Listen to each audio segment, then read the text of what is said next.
आज के ओपीडी की शुरुआत की एक फ़ीमेल पेशेंट से 39 year old low back pain लेके आई थी।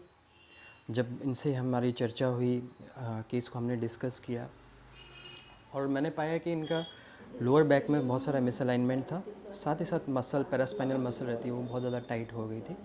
तो आइए हम लोग इनका ट्रीटमेंट अभी शुरू कर रहे हैं।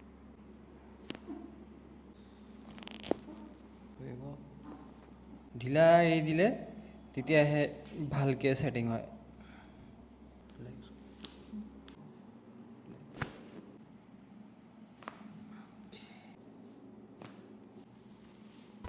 After treatment patient review time कैसे ভাল লাগিছে পাৰিছে যাবলৈ? পাৰিছোঁ